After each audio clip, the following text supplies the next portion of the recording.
Right, we'll make a start. Nice and prompt. Thank you all for coming, and thanks for a member of the public. I know he came here last time as well, so he's obviously a glutton for punishment, but you're warmly welcome. Can we have apologies, please, Liam? Thank you, Chair. I've received apologies from Councillor Afsar and Councillor Peters.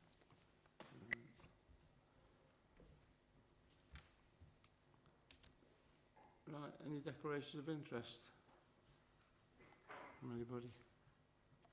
Well, we're all interested, that's why we're all here. So minutes of the meeting held on the 19th of September. Can someone approve them as a correct record? Thank you. Nice. Are there any matters arising from those minutes at all, from anybody? No. No? No. Lovely. Sorted. Right, we've had to bring an agenda item forward because I think Becky has to leave. So if you can fetch Becky in, please.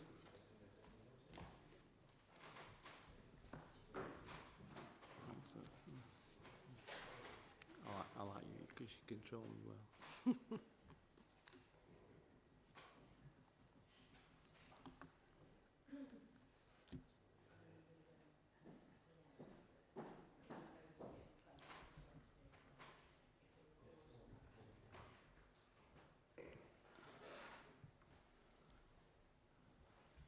Welcome, Becky. When you're ready, you can give us your report. So this is the annual report for last year. So the key achievements that we made is we continued to manage our PPE stocks to make sure we'd got an emergency supply should we need those for any other pandemic and to support any other outbreaks that were taking place. So we continue to do that, and we've continued to provide infection control advice to school, Staffordshire premises, children's centres, etc., to make sure that we managed infections effectively. We also developed a post-COVID-19 syndrome plan to support colleagues with long-term impacts from COVID, and that's helped several employees to get access to NHS support and support with the symptoms that they were experiencing. We've also supported the COVID-19 inquiry, especially submissions around being prepared for the pandemic and the PPE provision. We implemented a new occupational health system in 2021, so we fully used this year to make sure that we understood user feedback and could enhance and resolve any issues to help that move forward. And we also managed to get to a point where we were on average seeing everyone last year through to occupational health from referral within 7.2 calendar days. So really trying to help managers make sure that they've got information quickly and accurately to help with absence. We've provided expensive support to the household waste recycling centres during that year to really make sure that we were embedding kind of the risk assessments, the training, and really developing the skills of that management team in terms of the management of waste sites. Significant work was undertaken to really build on the wellbeing strategy that we'd launched in December 21 across all 4 of the pillars, so from physical health, mental health, financial wellbeing and social wellbeing. A couple of the big things that we did that I'll pull out were we launched salary advance so that people could access their salary as they earned it to really help with the cost of living. And we also launched our VivUp platform that we'd had in place for our staff to all of our schools, our care leavers, foster carers and our social care providers as well. Excuse me, I've got a cold. That VivUp platform's been really well received by those, and we're continuing to work with links within those business areas to build on that for people as well. We have also put in place a calendar of activities and really tried to focus on things that would help our children and families, colleagues, and also that would help around the cost of living crisis that people are experiencing. We'd had a lot of interest from staff about something on physical health around losing weight, so we did a 7-session campaign called Lose Weight, Feel Great that we launched through September to December, which has been well received, and they're all recorded so that other people can access them at any point. So it's really helped enhance our offer there. We also launched Recalibrate towards the end of the year in January to really let people think about their mindset around health and well-being and how they could improve that. In the May, we'd launched domestic abuse champion training and now have a network of 60 domestic abuse champions across the organisation. And we've created a dedicated microsite of information which has been well visited, and several colleagues have been supported through the time since we've launched that as well. So really building on our social wellbeing aspects. We also got the Bright Skies app put on the company portal, so that can be on people's work phones, which is an app that allows people to access signposting information around domestic abuse or to keep information about what's happening to them. It looks like a kind of weather app, so it looks very kind of confidential, so that but it gives people the ability to record what they might need to around their own impacts. We also developed the corporate tree management strategy, which is being taken forward in terms of how we can make sure that all the learning and all the actions we wish to take out of the Isabel Trail incident could be taken forward. And we worked with Highways as well on some of the returns of the inspection activities back to the County Council so that we've got good risk assessments in place. We updated guidance and management informations as normal, and we made sure that our Think Well contract was all set up for retendering, which was completed in May this year. We've supported our maintained schools and made sure that we could respond to any incidents that happened during that time, as well as we complete our Entrust SDA for the Health and Safety Service to remain a traded academy. We've maintained 99% of all the SLAs with our maintained schools, and we are supporting head teachers through briefings and also kind of planning meetings as they wish to have those as well. In terms of improving the health of the workforce, we have saw during that year a slight increase in absence. It has been decreasing pretty much ever since that into this year. It is obviously still above the benchmark, CIP benchmark for that year, so it does remain a concentration for us. And we've been working with our people services colleagues around that. In terms of psychological health and musculoskeletal health, they are some of the highest causes of absence. Probably always will be. They often, as we concentrate on one, move between the two as the top cause. But 320 of our employees accessed the physiotherapy support that is available to them during that year, and we also ran some net promoter score with all the feedback from staff. So our physiotherapy got a score of 78 for that year, and we did the same with Think Well, which is our counselling service. So 344 staff went through Think Well support, and we got an NPS score of 88 for that. So really excellent feedback from the staff that have accessed those services. In terms of our Mindkind, our more proactive support around encouraging people to take their mental health forward in a proactive manner in the way they often do their physical health. Again, we made sure that we got all our mental health first aiders updated, and we supported them with an app for their phones as well that's provided by Mental Health First Aid England. Occupational health received just over 1,200 referrals in, which is a small decrease from the previous year, but remains pretty steady for the County Council at 604 of those. So we continue to support a wide range of people during that, but as I say, we saw people really quickly during that 12 months. In terms of flu vaccinations, those remained popular, and 348 vouchers were supplied to County Council employees, and we set up schools to be able to access ordering those directly. from the same supplier that we've been using.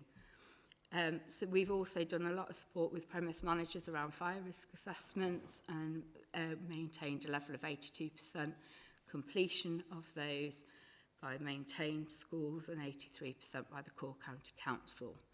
Every premises has a fire risk assessment, but we do ask that they're reviewed every year. And we've been supporting those that were struggling with that with extra training and support to make sure they feel confident to do those effectively. In terms of audit and evaluations, we did 148 audits during that year. This was really some extra ones in there to catch up from COVID, to make sure we've been everywhere quite recently. So we did that, which has really helped people concentrate again on action plans around supporting of that. We completed the management standards survey with really good return rates from there. 80% for maintained schools, 80% for finance, 100% for EIS, health and care, and 90% for children and families. So we felt we got really good returns within that. Often for some of those dips, it's just like one person that was absent that hadn't completed it. Our accident statistics have remained pretty much consistent during the year, and RIDDOR reportable incidents, which are the more serious, have decreased. We've investigated many accidents, but the HSE has been happy with all of our investigations and not taken anything further forward, and we've had no fee for intervention costs during that year. We've continued to have our kind of joint meetings with the trade unions to move things forward as well. Liability claims remain pretty low, slightly higher than last year, but still quite insignificant considering in compared to accident numbers. But people do have 3 years to bring a claim, but we do find now they come quite quickly within any given year. In terms of key legislation and kind of new topics, the HSE were doing quite an audit of all schools around asbestos, and that went really well for us. We didn't have any issues identified in Staffordshire schools, but we have taken the West Midlands kind of findings as a whole group of councils, and we're looking at that this year. And Martin's Law is probably the other biggest thing that we're probably going to need to make sure we put support around. We do already have Stay Safe Terrorism and lockdown arrangements for schools and other premises, but we're going to be looking at that this year in terms of how we move that forward. In terms of the key actions for next year, we will be looking at how we implement the tree management strategy once it goes through its approval process. We're also looking at digital enhancement to our My Health and Safety system, with 3 modules having been funded over the next 3 years, and the first one we'll be implementing is around display screen equipment to support agile working and making sure we've got the right governance in place for that. And then we'll also be looking at how we innovate the kind of approach we do to audit and really digitalise that process as well. We will also be supporting business change, especially around CDM management for highways, and working with children and families to ensure that well-being is high on the agenda and remains there, and we look how we support them through the transformation outcomes that they've been experiencing. We'll also be making sure we're concentrating on our well-me strategy and developing that further and seeing how we can enhance that to make sure we support our staff effectively. We will continue with infection prevention and management, and also maintain high standards in relation to kind of our business as usual activities, and make sure we make the most out of our stakeholder and network arrangements. So in all, I feel we've had a really good year, but as with everything on health and safety, there's always improvements that we can make and should always try to. Hopefully that is helpful.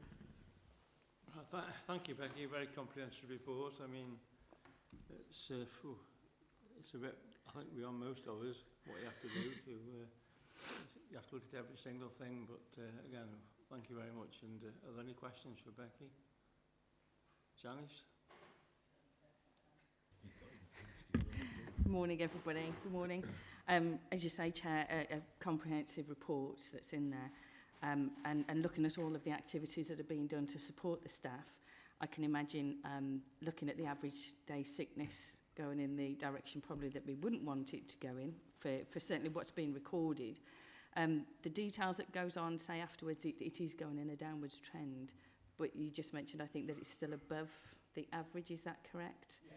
So are there certain elements that you can extrapolate from all of that information where you might be focusing and targeting your attention on?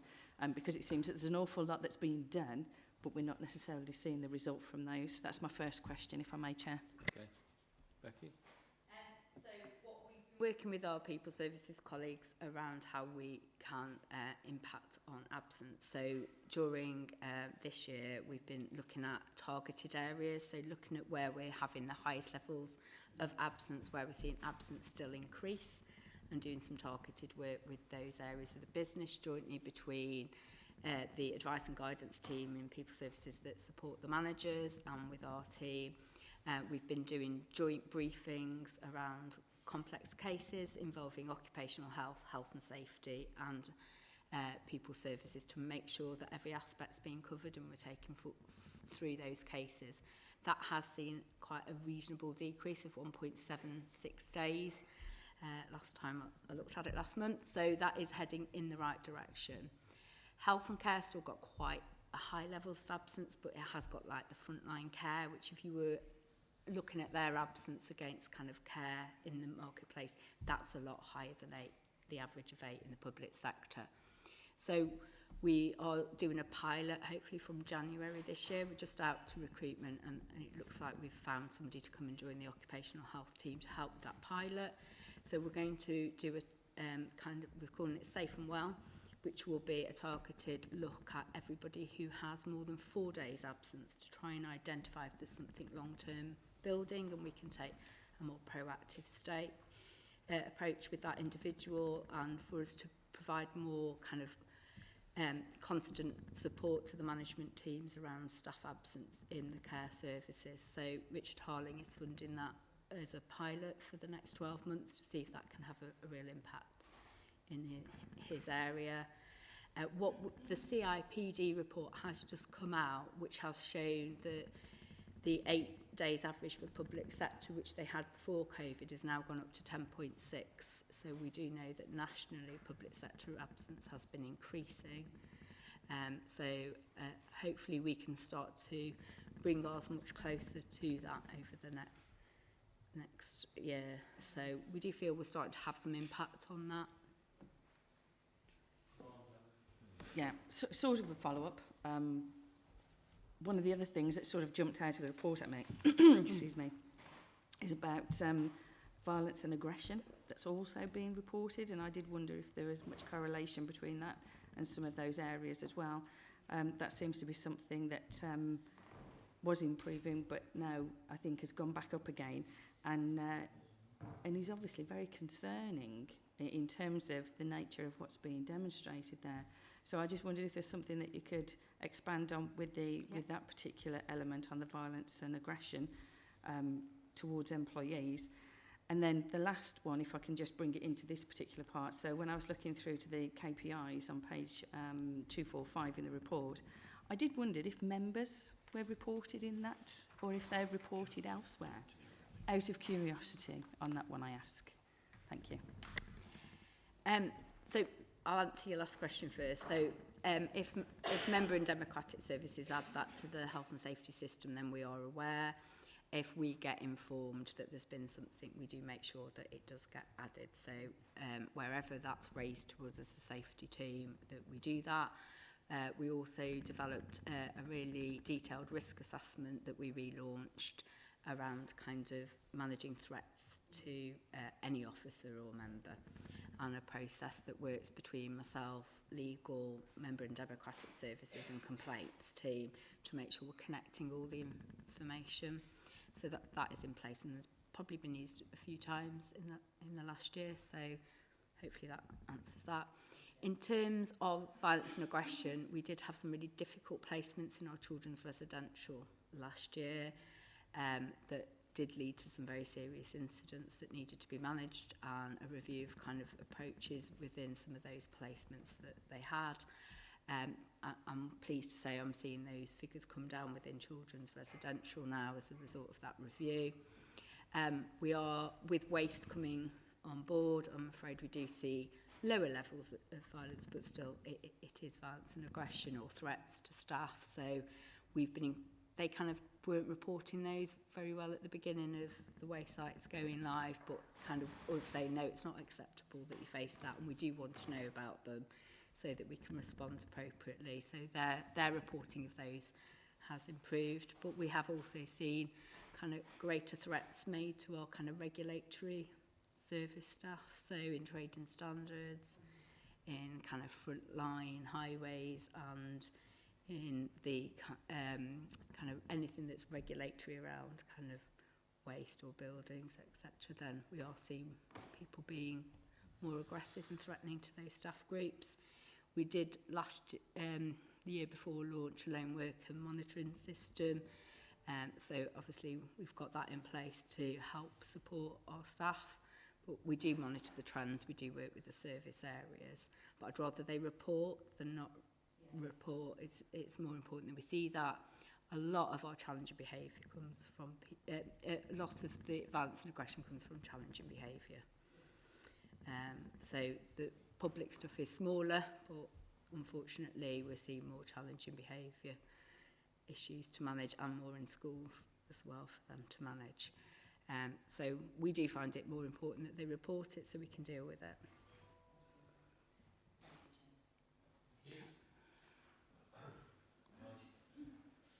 I think 98% of what I was going to ask has been asked, but never mind, Yes, that's you're how it very works. full of Janet. Including the bit about the members, but there you go.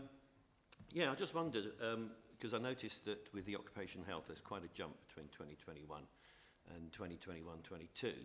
Is that, do you think, just down to the reporting processes? Are you just getting better at understanding what people are facing now in terms of in the workplace? So that's why figures are going up to some extent, not because more's happening, but more's being reported.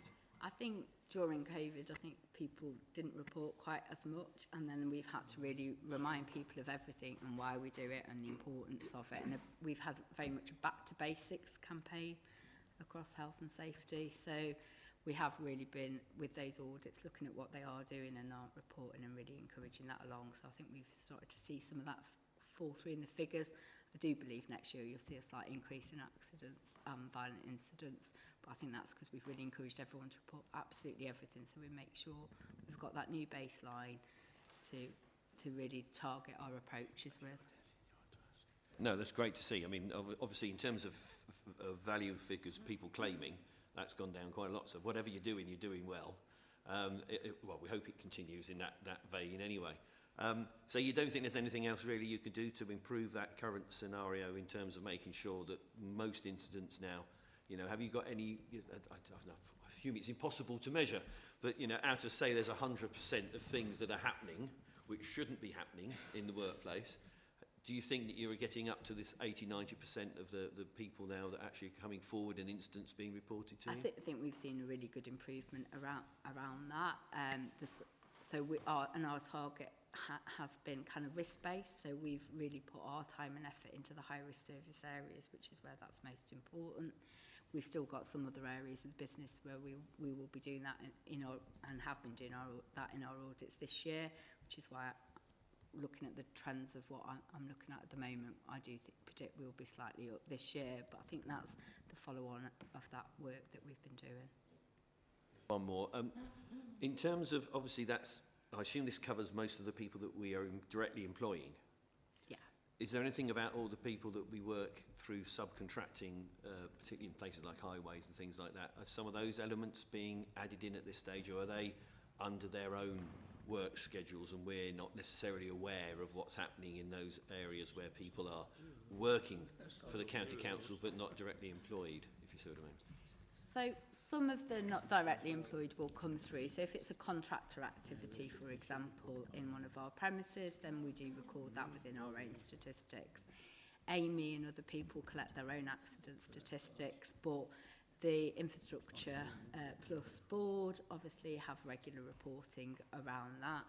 if we've got, so for example, the history centre that's being built, my team meet regularly with strategic property, and we ask for a report around accidents and incidents in the management of big construction projects like that. So we do have line of sight of those, but we don't include those into our figures. They are those employers' responsibility. My only question for this is obviously if we're getting better, but who we're employing isn't getting better, are we just shifting the blame away, if you see what I mean, into another set of criteria? Or do you think that, as I say, come back to this original question in terms of what we're looking at, do you think we're now being made more aware of that? Because one thing I wouldn't like to do is to put out contracts there, multi-million-pound contracts. And worst of case, you know, their death rate is far higher than our, I mean, I'm being facetious, but, you know, or their injury rate is far higher than what we would expect with their own employees. So with all commissioners that we work with, we talk to them about the importance of monitoring health and safety within that contract so that they are assured that that is being managed and any lessons that need to be learnt are learnt. I don't have all of that data under my remit. It is for each commissioner to do that, but when we're out talking and advising commissioners, that's what we recommend. So I do know that is taking place, and I see some of that when we go and support them. But we don't centrally collect all of that information. That is held by each commissioner for each contract. I'll leave that. Good going. Thank you. Caroline? Hi Becky, thank you for the report. Don't want your job. On page 241 you talk about health and wellbeing in the workforce, and you're reviewing the mental health support to ensure that you can respond to the national increase. To build organisational team and individual resilience, get that, ensure the people have psychological and other assets to call upon. Is this mainly on the computer, or is this people that they can go to? Because I know psychologists are very hard to find at the minute. So we have a really strong think well support in terms of counselling that's face-to-face that people can access and get really quick support on. We've obviously got our network of just over 70 mental health first aiders across the organisation. So we make sure that people are really connected and understand those things. We have got lots of support online, and we do lots of wellbeing webinars, but we also have been delivering, so for children and families, we've recently been delivering trauma preparedness training to help managers be able to notice the signs and symptoms of when they might be experiencing any vicarious trauma from the cases they're dealing with. So that's been face-to-face training that we've delivered there. We've also been doing some decompression sessions for significant incidents within children and families to see, as a pilot, to see if that can assist further. So we've been doing a real mixture, I think, this year of things that will help around that. And really just encouraging everyone to think about their mental health a little bit more proactively rather than at the point they're at crisis with that, you know, there's things we can all do every day to really help and protect our mental health. And just one other quick question, but maybe not an easy one to answer. If we were here just to grant one wish for you, to make life easier and make statistics and everything better, where would you be going? More resources, or it would be more resources. yeah, You know, we are a small team. We are a traded team, which allows us to do a lot for the county council. But obviously we have to go and source that work, deliver that work, and then if we have any of that traded income left, we reinvest it often in wellbeing. Okay. So a lot of the wellbeing development that we've done for the organisation has been from the work we've done traded, but we still have to deliver all that. We are here to look at both sides, so if you put that in your report for next time, you know, that where we could get to with what extra, I'm sure this team would happily look at it. Yeah, and I've got a meeting with a couple of directors actually anyway over the Christmas period where we want to look at where we could improve things, and we have had investment from kind of corporate underspend to really help. So John Tradewell sorted that in terms of our investment in the digital development of my health and safety, because again, that will help us see line of sight of things a lot easier and therefore, you know, allow us to target our time. So I would say the organisation is really supportive of that, and that we do make the business cases for that. That's lovely news. Thank you very much. Thank you. No problem. And I hope you can get some of these absences down a little bit next time we see you. Yeah, Thank you he's very heading in the right direction at the moment. Thank you very much. All right, thank you. Thank you. Have a good Christmas, everyone. Yeah, same to you, Becky. So we're back to page 11. Oh, how up to date this. Back to page 11.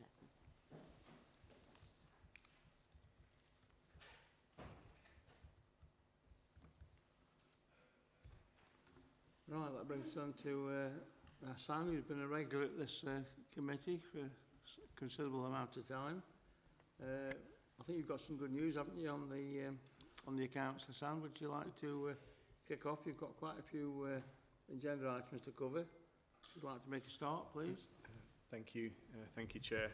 Yeah, we're looking to issue our opinion for the 2021 accounts this week, following on from presentation of the updated audit results reports for the County Council and the Pension Fund for those two years. So I'll take so first of all, you've got an audit results report for the 2021 audit of the County Council's external audit. I'll briefly take you through the reports, but just on the basis that assuming that they've already been read. So just really focusing on the executive summary. So within the executive summary on page 6 of the report, your page 12, it outlines some areas of scope updates, and I refer to those pages because it includes the updates in terms of issues which impacted the audit, the infrastructure, asset accounting, and the pensions liability. On the following page, it just outlines the status of the audit. So we're just within the closing phase of the audit. So once we receive the signed letter of representation and we have got the final version of the accounts, just we'll complete our final subsequent events procedures. Overall, we're intending to issue an unqualified opinion on the financial statements and also in respect of VFM, so on value for money. Our responsibilities are to report by exception if we identify any significant weaknesses in arrangements as they pertain to the reporting criteria under which we assess arrangements, and there are no significant weaknesses that we'll be reporting on by exception. We do highlight in terms of audit differences that there have been a number of audit differences which management have agreed to adjust, and they're outlined within section 4 of the report. There's one difference which management has chose not to, or two differences which management have chose not to adjust for. The first, an understatement of asset values but of 1.48 million, and the reason why this is not being adjusted for is because it's a judgmental difference. So we will ask in the letter of rep for the explanation to be included. And the second relates to exit packages notes not fully complying with the... Sam, can I just stop you there? What's the judgmental difference? Because I was a bit surprised that wasn't adjusted. So only 1.48 million. It's in looking at it, it's a difference where our valuation expert has said it's outside of the range which we would expect. So that's the judgment. But with all valuations, there is a range when it comes to valuations. Management's valuer has concluded that for factors which they've considered in terms of undertaking the valuation, that they're satisfied with the end result. So that's why it's highlighted as a judgmental difference, and because it's below our materiality levels, we're kind of satisfied with with that basis for non-adjustment. I don't know if Rachel wants to add any further details to that. Yes, thank you. So our valuers, we contract the district valuation services to provide the valuations for our fixed assets, and they came up with their valuation for this particular asset, and as Hassan said, it didn't fall within the range that the EY Technical Real Estates team would expect. I believe they had some discussions between themselves about the technical valuation issues involved, and we decided to go with the district valuation that they'd provided to us, and Hassan is happy to accept that.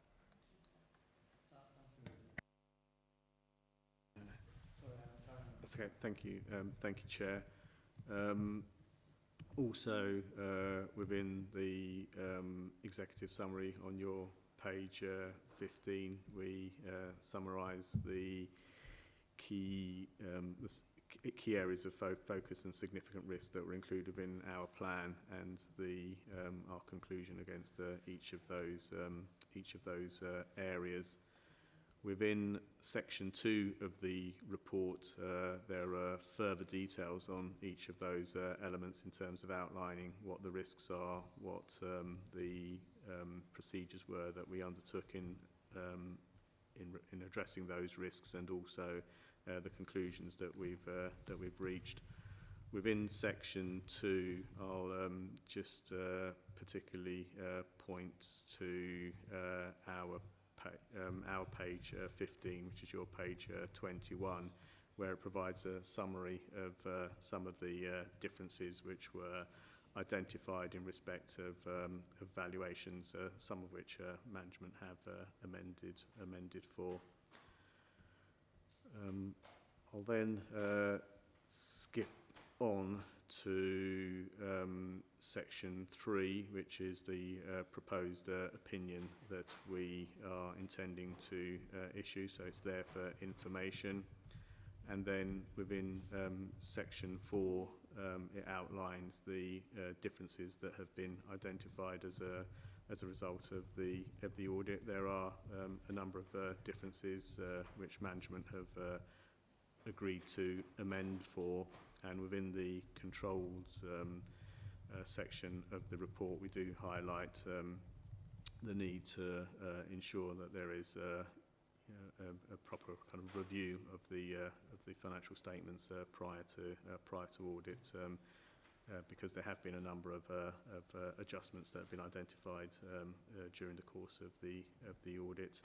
I won't go through each of the differences in turn, but happy to take any questions if there are any on any particular element of those differences.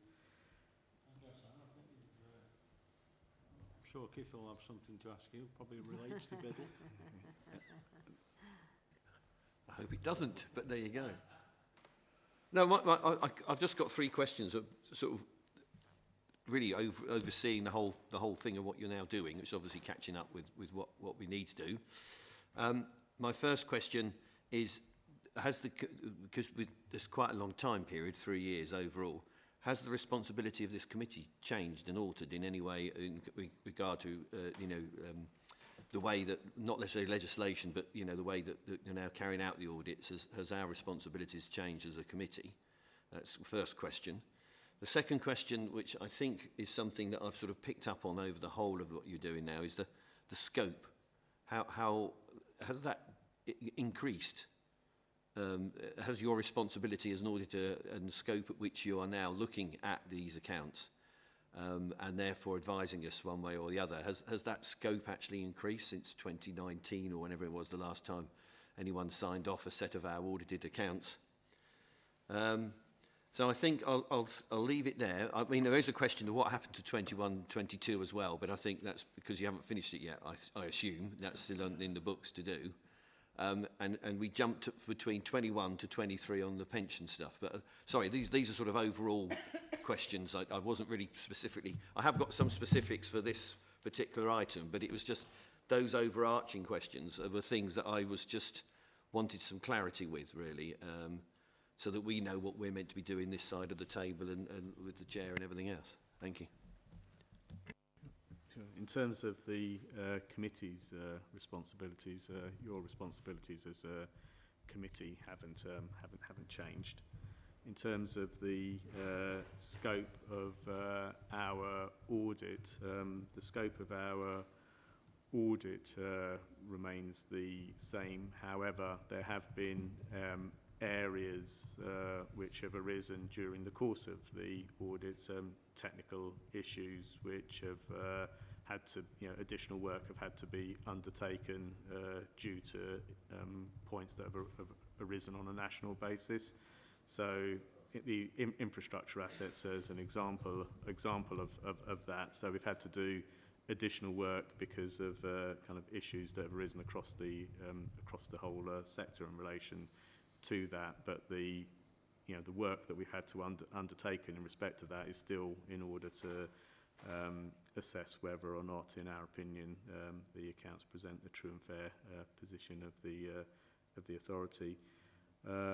In relation to the 21-22 audit and why you've got a 22-23 pension plan for the pension fund on the agenda today. So I think what I have mentioned at previous committee meetings is that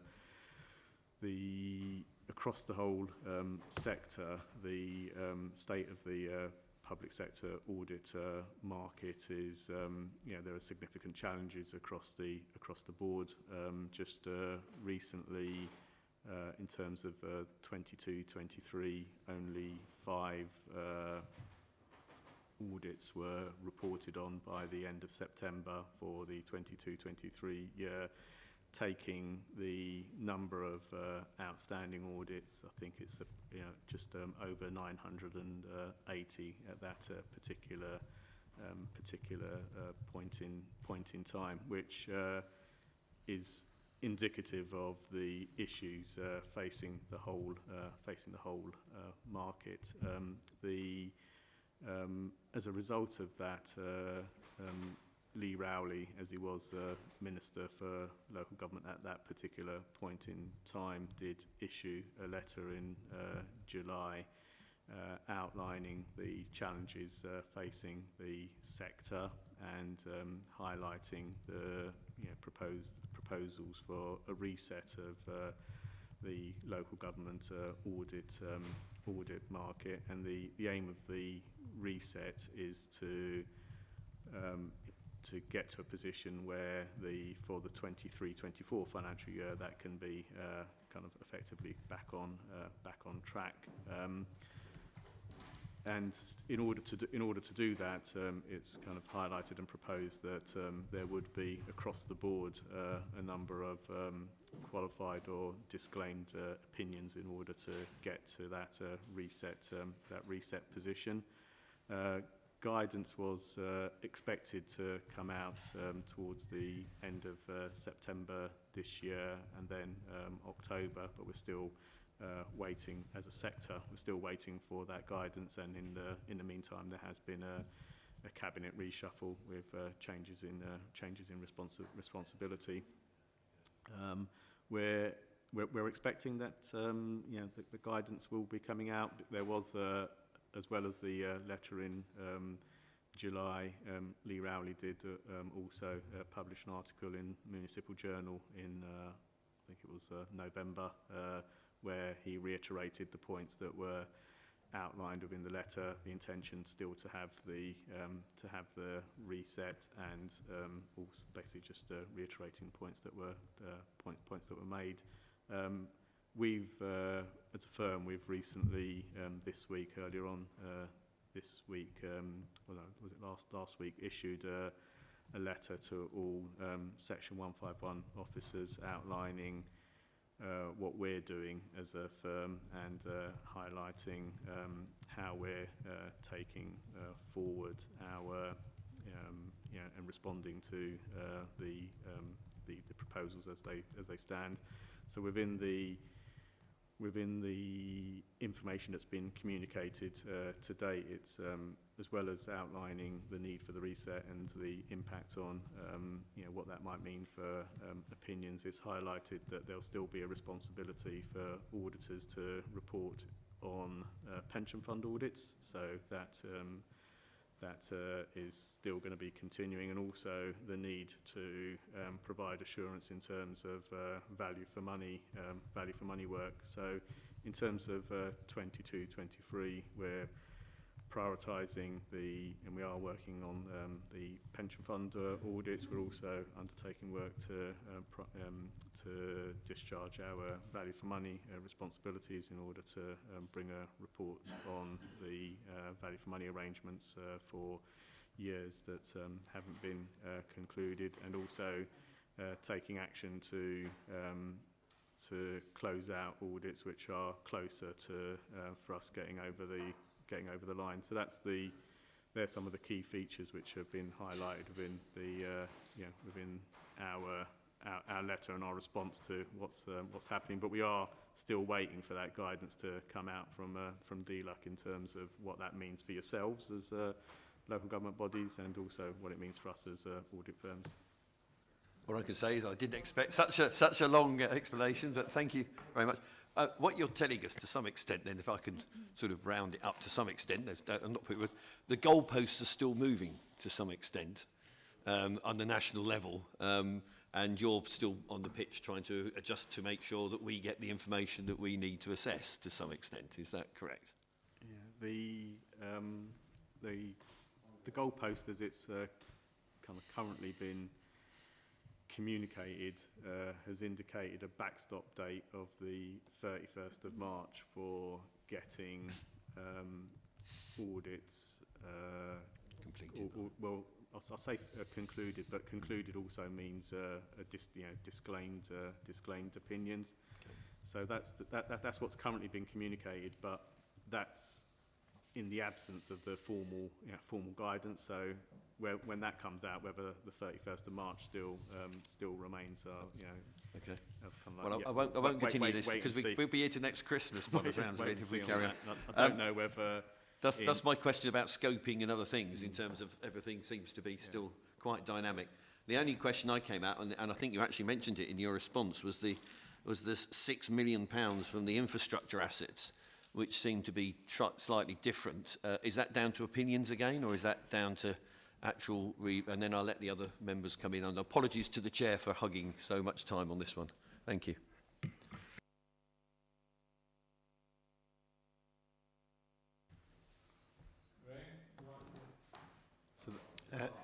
So that difference is being amended for. So the only unadjusted difference was the difference which I referred to earlier, the 1.5 million and the disclosure note on exit packages. I noticed we've been discussing 2021. How confident are you of actually getting back on track so that next March we'll be looking at the audit for this current financial year? Thank you. So the current financial year, the 23-24 audits, we as a firm will not be responsible for that. So under the PSA contract, the 23-24 audit year goes to another firm. I can't remember. I've just off the top. KPMG are taking on responsibility for that year. The part of the intentions of the reset is for the whole sector to get back on track for 23-24, but in the absence of really what it needs in order to get to that position, it does need the guidance to be coming out sooner rather than later. So if the guidance doesn't come out soon, then there's a risk of a domino effect that the work won't be able to be started within a time to get it completed in line with the intentions of the reset. I mean, just speaking personally, if you were for a portfolio of audits in terms of any kind of given year, if you're looking to undertake those in line with a timetable which we would previously have had, then for a portfolio of audits, I would be wanting my portfolio of audits to be for 23-24. I'd wanting a number of them to be starting the planning in January, and then can't start all of them at the same time, but then to have the remainder to be completed by March next year, in order then again to have the phased delivery of getting the interim work and the final accounts work within a time and a timetable, then to allow reporting in the autumn. But if the guidance doesn't come out, and if audit planning isn't able to start within a timeline which I've just outlined, it does put at risk the 23-24 delivery, because it would just have a domino effect. But that's just speaking personally about the need for what needs to happen practically to get that reset to work.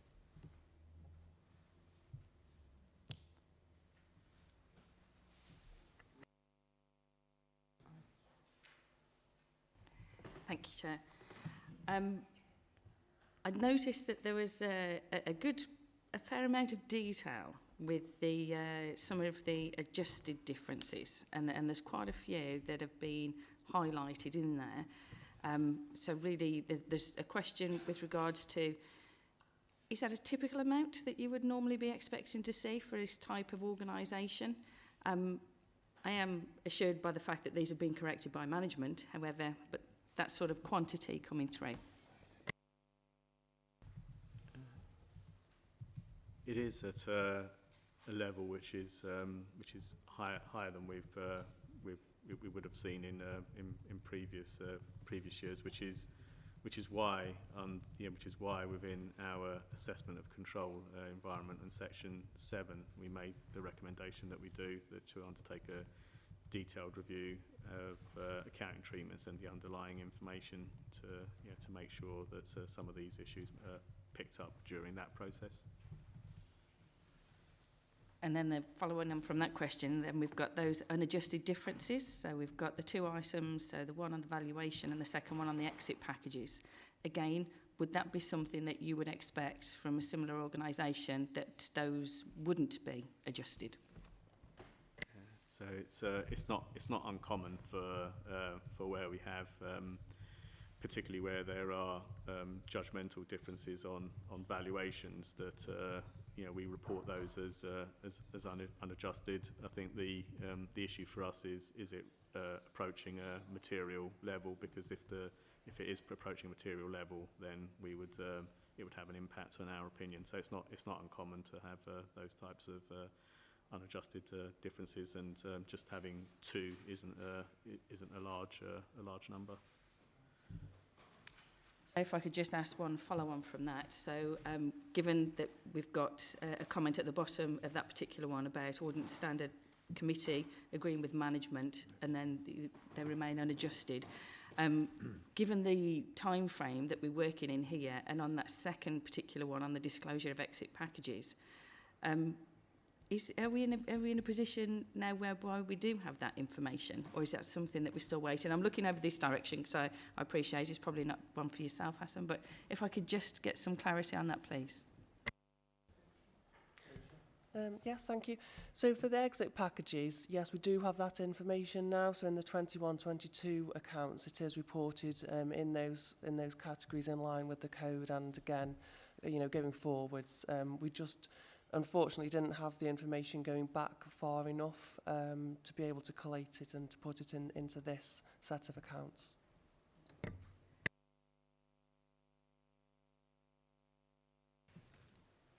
Thank you, Hussein.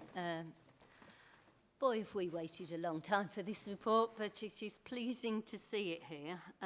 Very pleasing. It's something that we've wanted to sign off for a long time. I'm going to take you to page 49, the fees, the extra fees that have come out of this. And the only reason that I'm doing that is, my question is, have any of these come about because of the delay?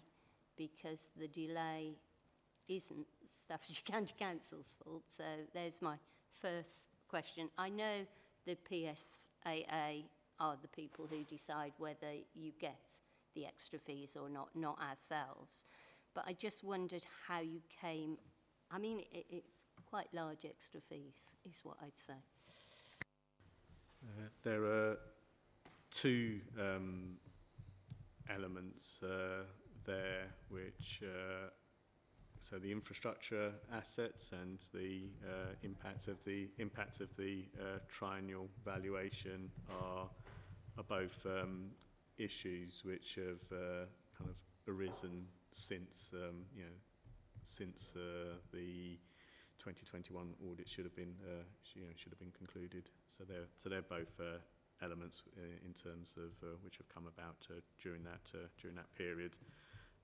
The fees are in the ranges there, kind of are outlined, just kind of just setting out what the potential fees will be.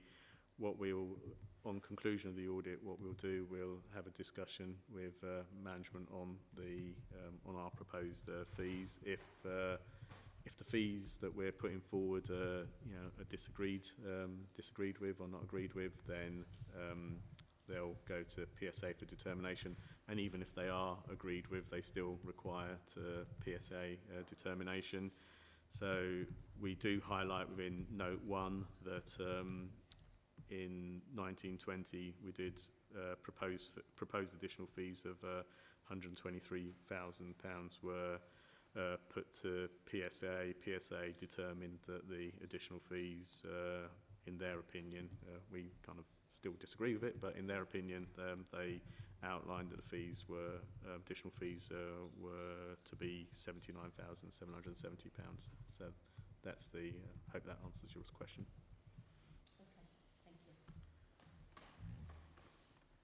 Thank you, Sam. Do you want to sort of enlarge a little bit on the Staffordshire Pension Fund now? Sure. Oh, I thought we'd done it as a whole. Okay. Well, I think he said... I think you already touched on it. I think Keith asked the question, but is that... Chair, but this has been with us before, I thought. I know, I thought we were doing it as a whole. It's just down there as agenda 4B. Okay, whatever. I don't know if you've got anything more to add. The Pension Fund audit results report has been with the committee before. What we've done is just updated within blue the text, which has changed from the version that you've previously seen. I'm happy to take any questions on the audit results report for the Pension Fund audit. And right, I know Keith asked a question, so I think we've covered it mainly. Okay. But I think we need to go to Rachel now, don't we, to the agenda item 6, the representation letter. Rachel, would you like to carry on? Yes, thank you. I'll just ask for the committee to approve these letters of representation which we need to make to EY in order for them to provide us with the signed audit opinions for 2021. So there's a letter that relates to the County Council, there's a letter that relates to the Pension Fund, and if members are happy to approve these letters, or if there are any questions on the letters, then that would be really helpful in order just to take these final steps and close off on 2021. So I'll second that if anyone's got anything to add. Thank you very much for that. Brilliant. So we're back to you again, Hassan, on the audit planning report 22-23, agenda item 5. Thank you, Chair. So the third report which I've got on the agenda is the planning report for the 22-23 Staffordshire Pension Fund. In terms of section 1, provides an overview of the strategy, and it highlights the risks that we've identified during our planning processes, and provides some details of those risks. It also outlines whether there's been a change from the previous year. In terms of the misstatements due to fraud, the valuation of level 3, so level 3 are deemed to be complex investments or hard to value investments, and valuation of property investments and going concern, they're all remained, there's no change from the prior year. What we do have as a new risk is the actuarial valuation of retirement benefits, and we've highlighted that as a new inherent risks, as the due to the level of estimation uncertainty, and also it also links into the triennial valuation for the 22-23 year. Within the overview of the strategy, your page 111 also provides details of the materiality levels and the testing thresholds that we'll be using in terms of undertaking our audit. So planning materiality is set at £66 million. That is that's the level at which we would deem a difference on the pension fund audit to be material in terms of our opinion. The performance materiality of 50 million, that is a level which drives our testing strategy and our sample selections. And the 3.3 million audit difference, that's the level at which we'd report any differences to the committee. Page 112 summarises the audit scope, and then section 2 of the report provides more details on the risks that have been identified in our proposed procedures to address those risks. Our work on the 22-23 pension fund audit is currently ongoing, and looking to have that concluded early in the new year. But happy to take any questions on the plan, if there are any questions on the plan. No, it's not. It's the plan. I think overall, it all looks really, not a problem to say, because you come here before. But are we actually, in effect, auditing what the pension committee does as well, or are we just purely looking at it from external element on this particular part of it? So in terms of the pension fund audits, we're auditing the financial statements of the pension fund, and as kind of in line with your constitution, the audit committee is deemed to be those charged with governance for overseeing the financial statements. I suppose officers will probably be in a better position to comment as to whether there's any overlap between the responsibilities of the audit committee and the responsibilities of the pension fund committee.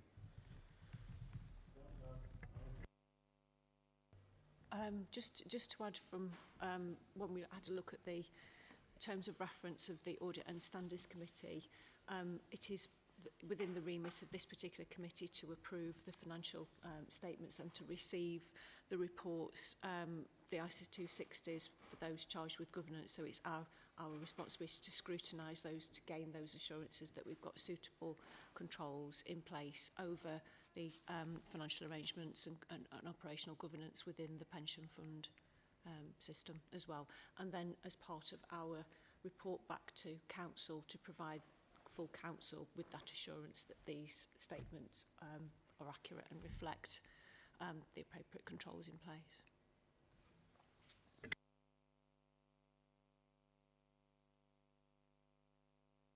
So what is the difference? What does the pensions committee therefore look after in terms of, obviously they're doing some sort of the planning of where they're going to be investing and all the rest of it, and so we look at the performance and the outcome and the differences and all the rest of it within the audit.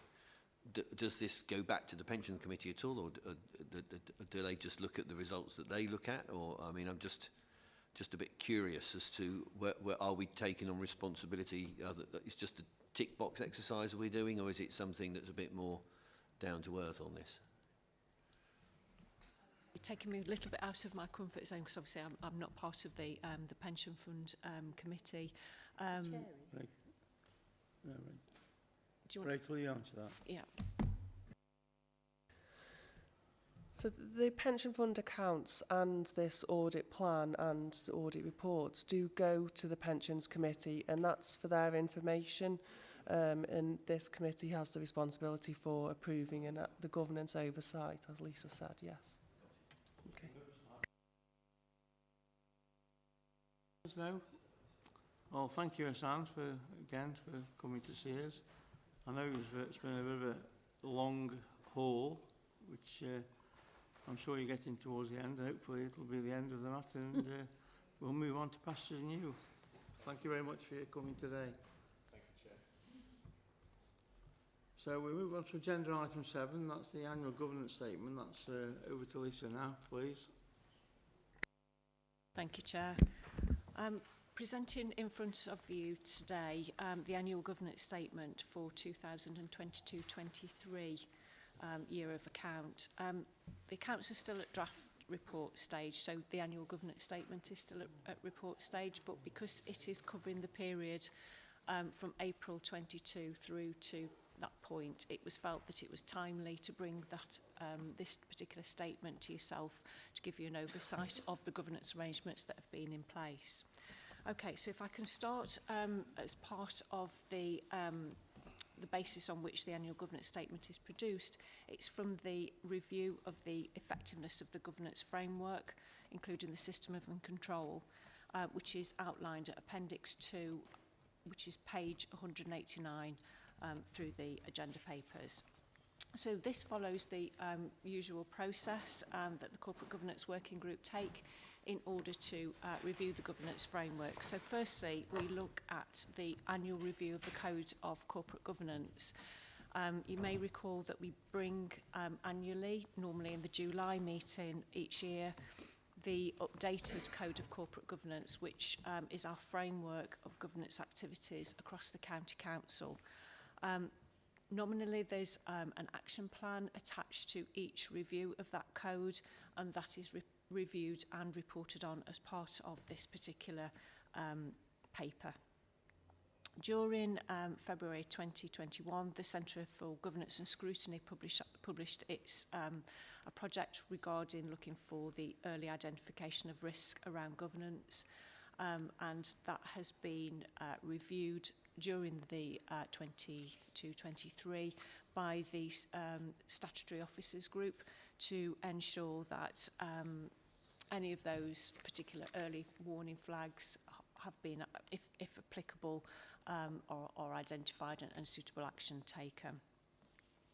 On page 191, we've got the diagrammatical representation of our governance framework, which shows how we've actually demonstrate compliance with the SITFA code of corporate governance. That's been updated again to highlight where we've amended particular procedures or we've added additional information. On the next page, we've got the action plan that I mentioned earlier with regard to the corporate governance, the Code of Corporate Governance that was applicable in 2022.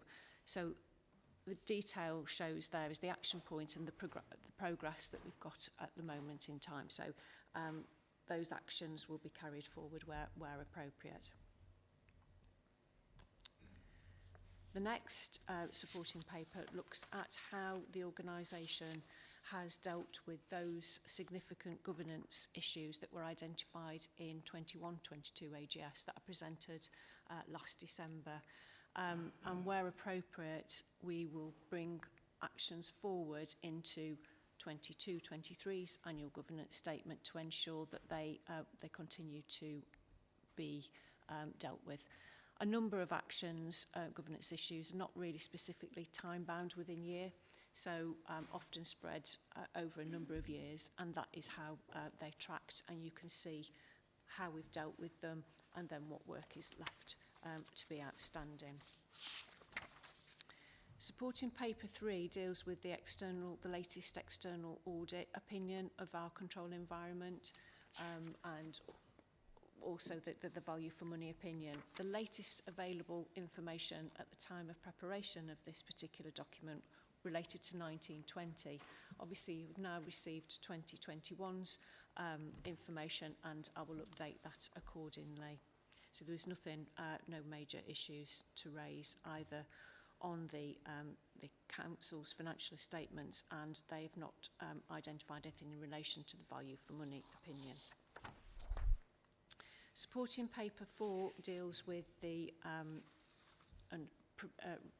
replicates the outturn conclusion from the internal audit report that you received in July, where an adequate assurance was given regarding the control environment, and within that particular paper I've pulled out where specific mention was made in relation to the work and the control issues to be taken forward during 23-24. Supporting paper 5 is other sources of assurance, and that is whereby the statutory officers, i.e. the Director of Finance, the Chief Financial Officer, and also the Monitoring Officer highlight any issues that they may have had during the year or the period up to the point the accounts are signed in relation to the governance framework, and during this period no matters were raised. Supporting paper 6 deals with other sources of assurance that are available in order to ensure that we've got a robust governance framework. We've looked at the work of the scrutiny and overview committees. There's an annual report that's generated, and there were no major issues that were highlighted during the year through that particular route. The integrated performance report is also considered as well to see if there's any issues in relation to the financial or the performance of the council services. And again, I've taken the latest version available, which was October 23. I've highlighted the key areas where we have had strong governance arrangements, and then the key challenges which relate to children in care, SEND, adult social care demand, and the highways performance. Also, within this paper, we look at how directors provide assurance statements. In respect of the governance structure, we have a signed statement from the Director of Corporate Services and Deputy Chief Exec stating that there was no major issues, again, within the governance framework. So that's an additional piece of assurance. Corporate risk management and strategic risk register, there has been some work, detailed work undertaken regarding the digital solution to ensure that the corporate risk register is maintained and updated on a regular basis, and we'll be bringing forward to a future meeting of the Audit Committee the latest version of the strategic risk register. Also picks up how you've had additional reports back to the Audit and Standards Committee in relation to the significant risks that were identified, and they're noted there, and that you've also received and approved your annual report in April 23 that went through to full council in May 23 presented by the chairman, and there were no major issues, significant issues that were flagged as part of that arrangement. In respect of external reviews and inspections, talk through the various reviews and inspection reports that we've received, particularly in relation to children's services. We've looked at how the accelerated progress plan has been monitored and delivered, and a report was presented to the committee late in 22, highlighting actions taken in respect of that. To note that there is a full Ofsted inspection was undertaken in November 23. We're still awaiting the results of that inspection, and they are anticipated to be known at the beginning of 2024. In relation to the LEP partnership, there has been no major issues identified as part of those various pieces of assurance work that have taken place regarding their technical funding. In relation to standards and ombudsman report, there was an annual report received by the committee in July 23 in relation to complaints regarding elected members. No significant matters were identified. 11 complaints were received and concluded, and one case was not entered into that particular process. Whilst there was no underlying theme to the nature of the complaints, the annual report did highlight that a number related to comments made by members either in meetings or publicly, i.e. the press, and that reference was made to ensuring that the code of conduct is complied with in that basis. The annual report of customer feedback and complaints service for 22-23 was presented to corporate overview and scrutiny, and the conclusions from that is replicated within there. The LGSO annual review letter was also received in July, and whilst there was no major matters from a formal reporting perspective, there was reference to undertaking remedies in a timely manner and within agreed timescales, and that had been highlighted again for the 4th year in succession. So actions being taken to ensure that those matters are dealt with on a timely basis. Whistleblowing matters were also considered as well by the monitoring officer. There was 2 during 22-23 and there's 3 subsequently to the production of this particular document. And they are, where appropriate, considered by the Corporate Governance Working Group and appropriate action taken in relation to that. With regard to strengthening the Constitution, there was the review of the scheme of delegation, and that has been completed in June 22, and that is now up and running and uploaded onto the intranet and website. With regard to, it is recommended that as part of considering the governance arrangements that you have a look at compliance with the SITFA Financial Management Code. That's self-assessment is undertaken. That was performed again during 22-23 and there were no issues to raise as part of that, and that the review confirmed that there was a high conformance with the requirements as in previous years. The guidance also does state that we look at where the governance arrangements have amended where appropriate in relation to the COVID-19 response. So if there were any areas where governance arrangements were slightly deviated from the recognised version, then you are to declare them within your annual governance statement. The review also considered where they were applicable. There was only one item outstanding, and that was in relation to the schools admissions appeals, and that is now ceased. That came to an end September 22. There's been no reduction in the scope of internal audit work in relation to the COVID-19 pandemic, and therefore sufficient work has been performed to be able to produce the head of audit annual opinion. And that Becky made reference to the national COVID inquiry. We've also supported that with regard to material being provided for the response in respect of Module 5, the procurement and PPE, and then we're supporting the preparation of information for Module 6, the care sector. So overall, we concluded on those particular areas. So that is the review that the Corporate Governance Working Group did, which goes into used as the basis of the preparation of the actual annual governance statement itself, which is on page 167. If I just find that. In relation to this particular document, it follows the same process that we've used in previous years, where we assess the governance framework and ensure that it's been robustly prepared. In relation to what do we determine to be a significant governance issue, at section 10, which is on page 175, down at the bottom there are 6 bullet points that detail what is considered to be a significant governance issue. So a 6, does it undermine or threaten the achievement of organisational objectives? Is it a significant failure to meet the principles of good governance?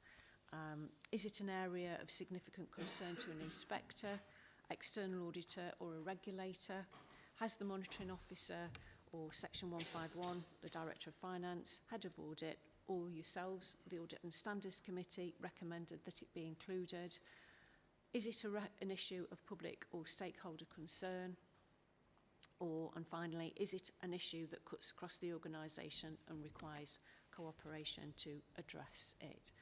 So in respect of the governance issues that have been identified for 22-23, they are at section 14, which is on page 186. We've continued to bring across the ones that were outstanding for 21-22, so there's 11 of those that have been brought forward, and we've had added an additional item at AGS 12, which relates to the review of cybersecurity governance arrangements operating within third-party suppliers to council systems and services, really to ensure that robust assurances are received to confirming that they are sufficiently robust and provide the appropriate level of protection. So we felt that that was needed, particularly in light of recent events. AGS 11 is also has been strengthened to ensure that where appropriate, following the Ofsted inspection of children's services, where appropriately, if there are any recommendations or issues raised as part of that report, they will also be addressed as well. So that's, in summary, that is the proposed draft annual governance statement for 22-23, and I'm happy to take any questions regarding the information. Thank you for all the detail in there as well. I'm going to resist talking about specifics because I think you've just answered some potential ones of those. First of all, auto-predict is one of those things that I'm particularly aware of now, so you just might want to have a look at the Chief Executive's spelling of his name in the report. Okay, that's one of the things I'm particularly sensitive to at the moment, and that's on page 188. With regards to the rest of the details, again, there's some huge different elements and aspects that are being covered in here. And for me in the past, looking at how we maintain all of those, and we know we've got the systems in place to be able to do that. Do you think that for me, it's down to the engagement and the communications that exist between the whole of the organisation? And I think some of our previous agenda items have brought home the importance of this process. And for me, it's just reinforced that even more. Do we have sufficient engagement and cooperation on those? We can see we've got the contact people. Do you think that is as good as what it needs to be able to make sure we're making that progress? Thank you. I think there's always more that you can do, and it is definitely an area that the organisation is focusing on, risk management and controls, and providing those assurances is definitely high profile within the organisation. So yes, I think going forward I'm seeing more and more engagement with individuals, so yes, and also the role of the Corporate Governance Working Group is being strengthened as well. Thank you. And secondly, you highlighted the element of the whistleblowing. You highlighted the whistleblowing calls that have been made, I think that have increased since the production in the report as well. Again, for me, it's about how we find out about the information, so we can rely on all different layers within the organisation to be able to present that. Do you think that's an effective process? I know it's reported elsewhere as far as the details concerned, but for me it's one of those elements that maybe gives a little bit more comfort in the fact that we are making sure that everybody feels that they can speak, and certainly about things that maybe need some attention being put to it. Thank you. I mean, there is the policy, there is the whistleblowing policy, which is available. I'll double check to make sure that that is, I'm sure that that is on the intranet within the organisation, so people can access that. HR would then be able to provide direction to that. But it's I know that with some OD work that I'm doing within my own team, things that you often feel and think are fully embedded within an organisation, it's quite surprising when you get that feedback up from the bottom staff that you think, oh, well, we've said that, etc. It's available. It's just about that reminder. So I think that's an action and a query I will take back with us to Corporate Governance Working Group in order to be able to ensure that we've got those robust processes in place. Graham? I think it's clear that the organisation as a whole has tightened up over the last 2.5 years, that we've been, most of the committee members here have been on this committee. But I'd like to give both Lisa, Debbie and Rachel reassurance that if there was something that you thought that we could do, you can come directly to us and we can make things happen. It's really, really important. This is possibly the most important committee outside Cabinet. And I think in terms of this county council being a robust, well-run company, then please feel reassured that you can always come to us if you thought something needed to be doing. And we will make sure it happens, because that's one of our jobs. But thank you very much.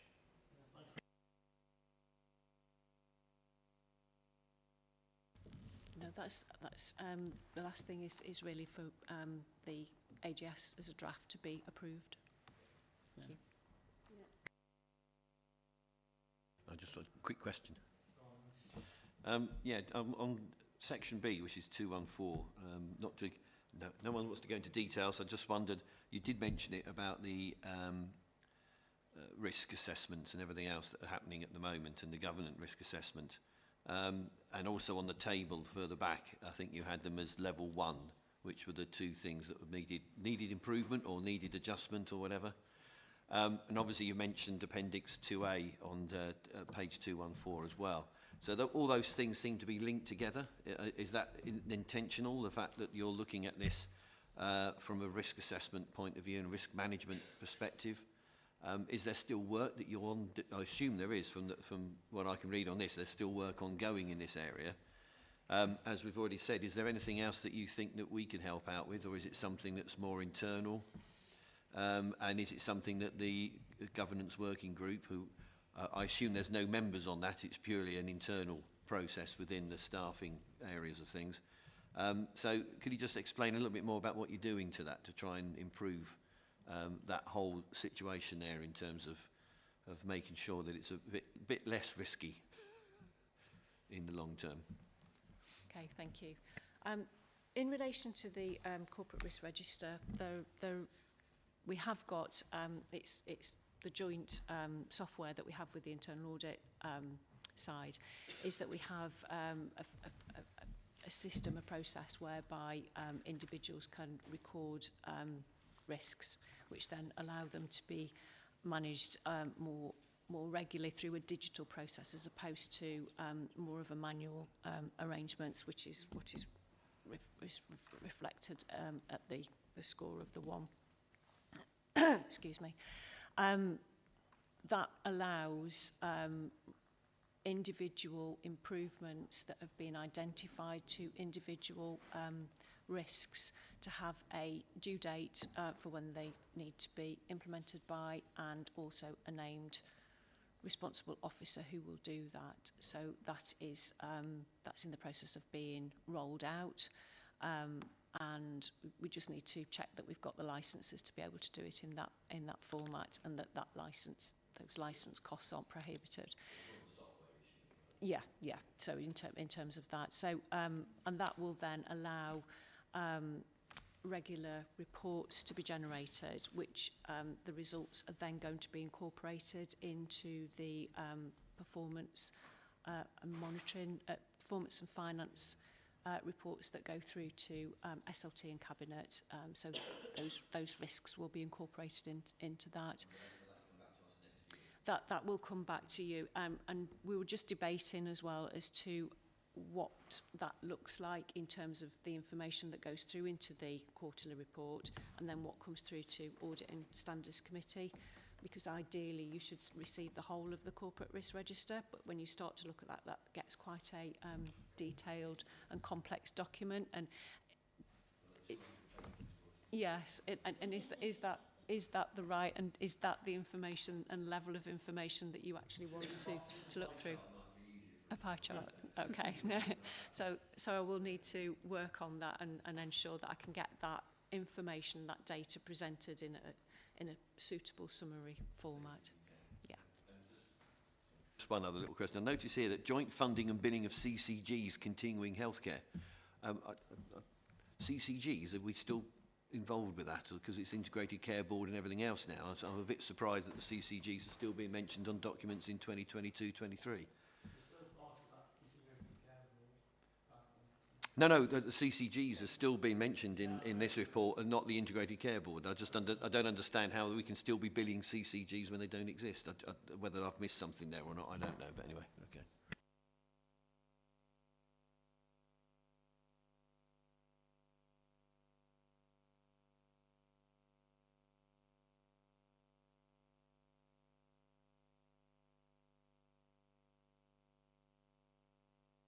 It's the timing, it's the previous audit, so it's the timing of that particular piece of work, when that piece of work was undertaken, hence that's the reason why it was called that particular name. Yeah, it's 22-23. Yeah, that would have been that piece of work. The care boards came in before then.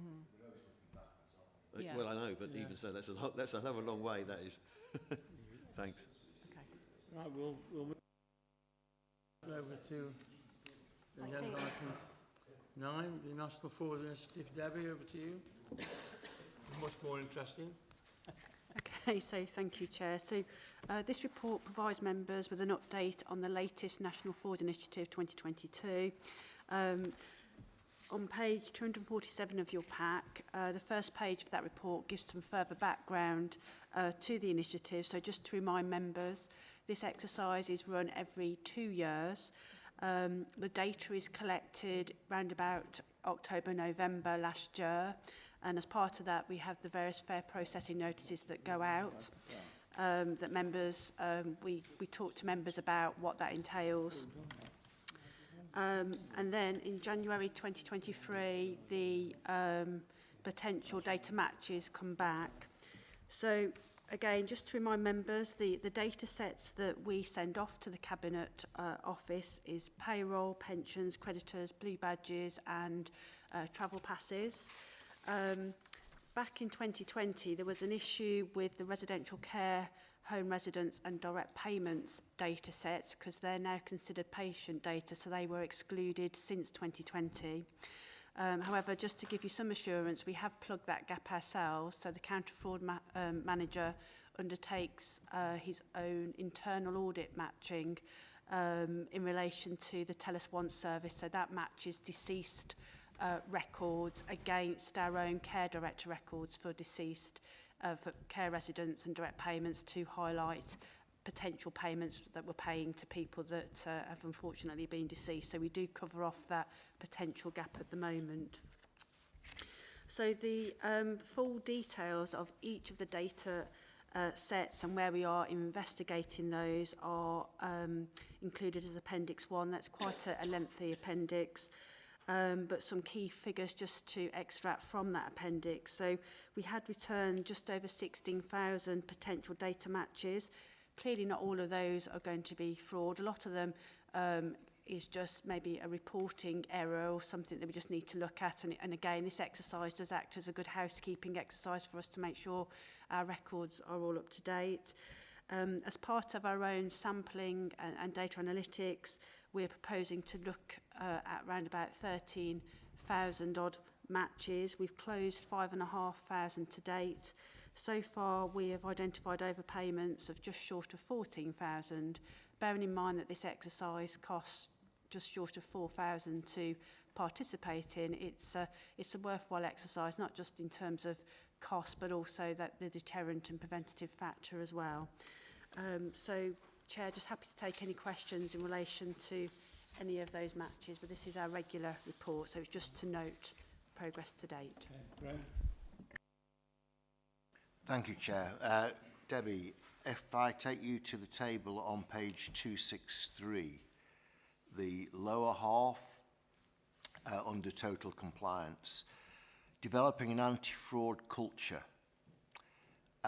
Lisa's already said that sometimes when you dig down, it's surprising that staff at the lower end of the organisation might not actually get what the senior management are trying to do. So how can we enhance this developing an anti-fraud culture, really? We have got in draft at the moment an e-learning package that we hopefully will roll out. We're just in discussions at the moment whether that becomes a mandatory training element or not. Also, the counter-fraud manager does undertake various fraud awareness campaigns. We are partnered with Stoke, the Staffordshire Counter-Fraud Partnership as well, where we do targeted campaigns every now and again. That's had to relaunch itself because it has stalled because one of the individuals at Stoke left. Now our counter-fraud manager with the new audit manager at Stoke are revitalising that whole partnership. So a lot of it is around fraud awareness. We do have our own intranet pages as well that we keep up to date. So where we have got successful prosecutions, we like to highlight those. So it really is around fraud awareness. We again, you'll probably remember as part of the outturn, there's quite a few control weaknesses relating to schools. So we like to go and sit on the Bursa forums and just highlight what is good practice and things that could prevent and detect fraud there as well. So we're constantly reminding all parts of the council in relation to fraud awareness. And again, I could go on for quite a long time actually. Within the household waste recycling environment, we are starting to do some targeted campaigns there, some training in terms of the operatives, because again, that is an area that is susceptible to fraud. So we want to make people aware that they can come and approach internal audit with any concerns. And again, that's sort of piggybacking off the idea of the whole revision of the whistleblowing procedure as well, how to report a concern. And we do have an open door policy. So there's lots of things that we do get involved in throughout the year. Okay, thank you. Okay. Janice? Yes, Chair. Just staying with item 9 on this particular one, because I think the table was actually in the next one, but if I can come back to that later. It was a comment, really. I think the detail in here, when we look at value for money, is totally identifiable there. Even down to the fact that it was, we're looking at about 13,000, but we know that that's from 3 duplicate invoices. So it was just to say, I think the detail in there has been particularly helpful. No specific question, just a comment. Yeah, thank you. We need to go back. Keith asked you to approve you asked a question on the management representation letter. I asked you to approve it, but you asked a question instead. This is agenda item 6. The management, we've got to approve the management representation letter. We didn't. The chair went to you for approval and you asked the question. Can we just vote? Can we just vote for approval? Yeah. Unanimous. Caroline pointed out we haven't done it. Okay. Debbie, do you want to carry on with the internal audit plan?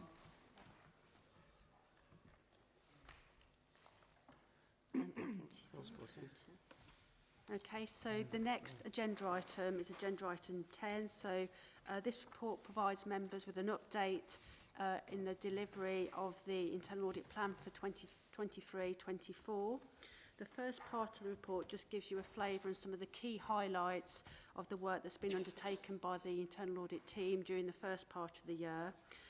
So as is normal, the first 2 quarters of the year is largely taken up with various grant verification exercises, and I've listed there some of the key grant pieces of work that we do get involved in, from the Disabled Facilities Grant, Building Resilient Families, the Bus Service Operators Grant, through to the Multiply programme. So we do get involved in a whole multitude of grant verification exercises during the year.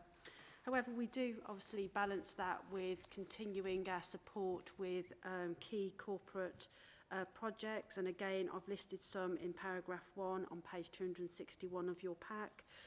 So we continue to work and provide support on the Highways Transformation Programme, the Corporate File Plan project, which is a very important digital project for the council.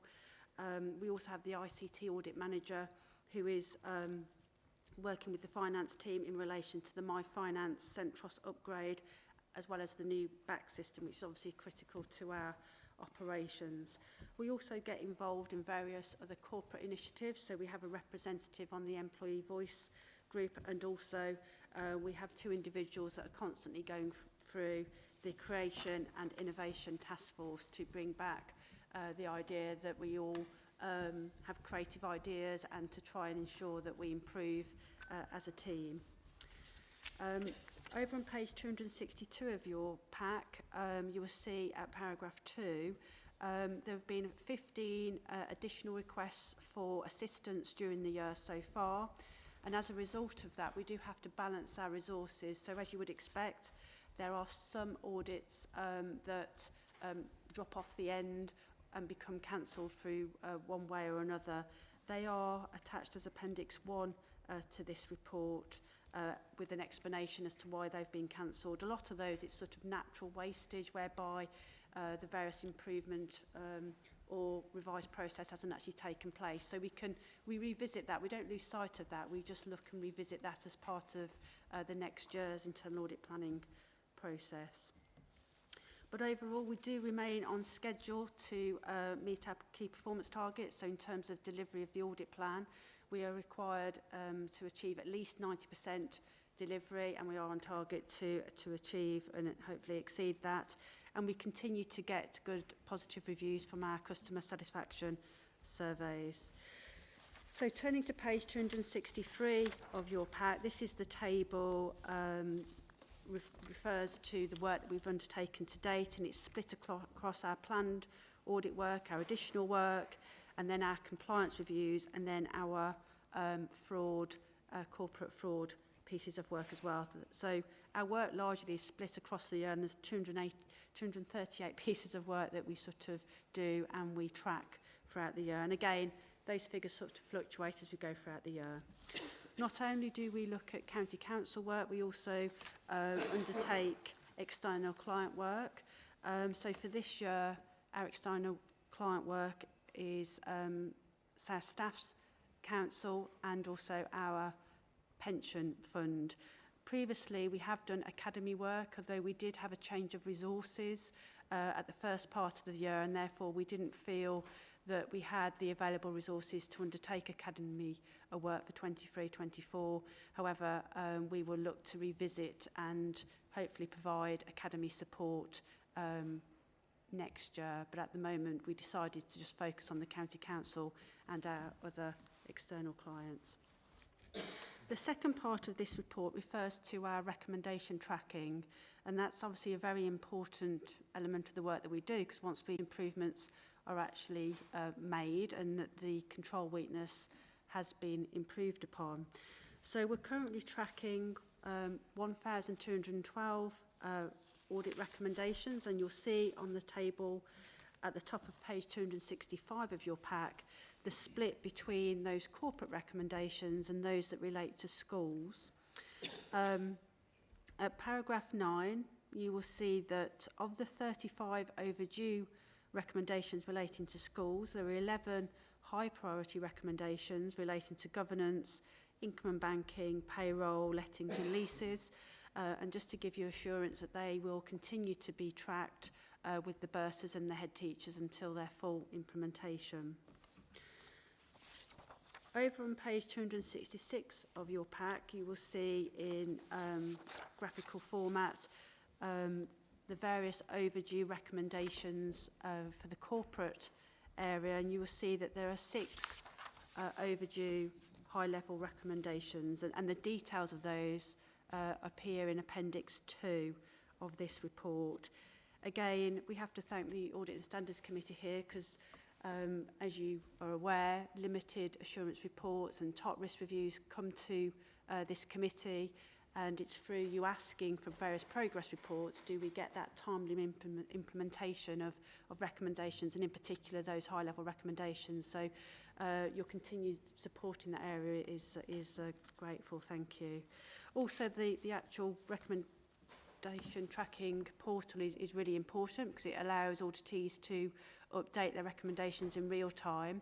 And again, we feel that that really helps with the implementation of recommendations because they do get notified of all overdue recommendations, and also the wider leadership team do have oversight of what's outstanding in their area, so they can chivvy and chase as well for the implementation of those. So again, overall, 6 high-level recommendations overdue is not a bad result, really. So, Chair, just happy to take any questions in relation to any of that detail. Any questions, Debbie? Janice, I'm sure you've got something to say. I'd hate to disappoint you, Chair. Yeah, some of it is the terminology, because I saw the 7 cancelled ones, but when you start reading the detail, it's more of a reschedule in some cases, as opposed to a cancelled. And the volume of work that you're going through, again, when we first started to look at this some years ago now, it appears my head was just spinned, so I don't know how you managed to do that, but I think the systems that are in place obviously give that certainly the oversight to be able to do that. With the ones where we haven't got any specific times, the ones where they have gone back, some have got new target dates in, others haven't. Is it still anticipated that they would be done within this particular cycle, within this particular time frame? Is my first question. And then secondly, I thought the information on the resource within the area was really helpful, and certainly how you are developing that within the organisation. But is it down to the resource that any of those slippages might still continue, or is it other factors? So within that table, we do have a number that aren't started at the moment, and that's just because of the timetable. So a lot of our audits, as you can imagine, are financial, and we leave those towards the latter part of the year. We do have resources to complete everything that's within that table now. So we are supported by an array of external contractors. Everything has been procured in. So again, some of it is around slippages will be around the service area as well. So they may not have the time to devote to an audit that we think, well, we can put back, and if something can take its place, we will do that instead and defer that, like you've seen for the cancellations, through to 24-25. But at this moment in time, touch wood, everything that we've got left to do is scheduled to be done. But again, there will be some things that do slip off at the end, come the end of the year, because it just can't be accommodated. But at the moment, we have got the resources to achieve everything that's left to do. If I can just do one second question. The amount of, I think it was the high outstanding ones, which are down to do, I think, with a lot of the schools side of things. Do you think that the relationships that we've got between what we're trying to do here and with the schools is something that is developing to help those? Do you think that high level of numbers that are there is something that is quite typical at the moment? Would you say that that's an unusual figure or an improving one? We only introduced the online recommendation tracking portal last year for schools. So again, that has been quite a, I suppose, a culture shift in terms of getting them to, I suppose, be more up to date in terms of giving an update on their recommendations. So we do assist them. I think I've previously said that at the moment, because we've changed our risk assessment process for schools in terms of who we select to go out and see, some schools have not had an audit for some time. So again, that's a bit of a culture shift. So we do work with those schools. By the end of this financial year, we'll have seen all the schools that haven't had an audit for some time now, relatively recently. So hopefully we'll come to the end of the number of limited assurance reports that we're getting. Like I've said before as well, is we do have representation at the Bursa Forum meetings to try and highlight where there are issues, and we've just got some draft comms ready to go out just to give some further feedback in terms of the common weaknesses that we're finding, to try and allow schools to put right some of their processes before we do look at them. But it's difficult to say. Tracking these school audit recommendations is quite new here. So hopefully the numbers will come down. But because we've got the online tracking system, it does allow us to have that greater visibility. So we will keep it under review and continue to monitor it. Thank you, Debbie. We'll move on to agenda item 11 now. That's the forward plan for the audit and standards. That's Lisa. And then we'll have a short break before we go into the exempt items, okay? Thank you, Chair. This is the standard item which outlines the agenda items for forthcoming meetings of the Audit and Standards Committee, and it keeps a track of where we are in relation to our outstanding external audit reports as well. So we'll keep those on the forward plan, and as and when they become presented to meetings, then we'll obviously incorporate them within that relevant committee meeting details. So planned for, you've got the ones for February, March and April, and discussions that we've had to date with the new external auditors, KPMG. They're hoping to bring their audit planning reports for 23-24 probably either to the March or the April meeting moving forward. So main items for next time will be the member officer relations, future audit arrangements for the outstanding accounts, strategic risk management, and also the remuneration, the details for the recruitment of the independent co-opted member that we discussed and approved at the September meeting. So I'm happy to take any questions. If there's any additional items that members would like to be incorporated within the forward plan, then please let me know. Thank you. Thank you, Lisa. The transformation plan started in December 21 after this committee looked at quite a lot to do with SEND. And so that's been running now for 2 years, roughly. And the last couple of reports I've seen, the Accelerated Progress Plan and the SEND Transformational Plan still coming into bits that you've talked about throughout the last couple of reports. So I really would love to get Haluk back in to talk about where we're at, because I did notice as well there's still a capacity issue. So it would be nice, I think, to see him back in, if members would agree. Thank you very much, Councillor Trowbridge. I fully support that.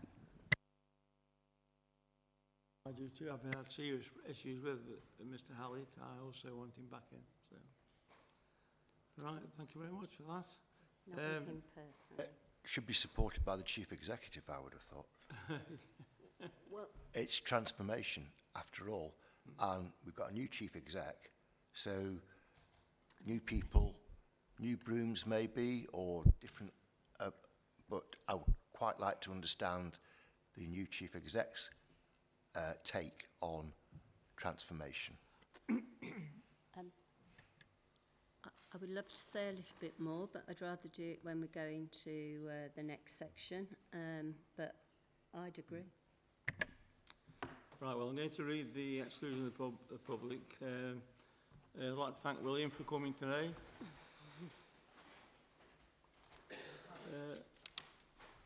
Right, that the public be excluded from the meeting for the following items of business which involve the likely disclosure or exempt information as defined in the paragraphs of Part 1 of Schedule 12A as amended of the Local Government Act 1972 as indicated below. Thank you. If you'd all like to have a little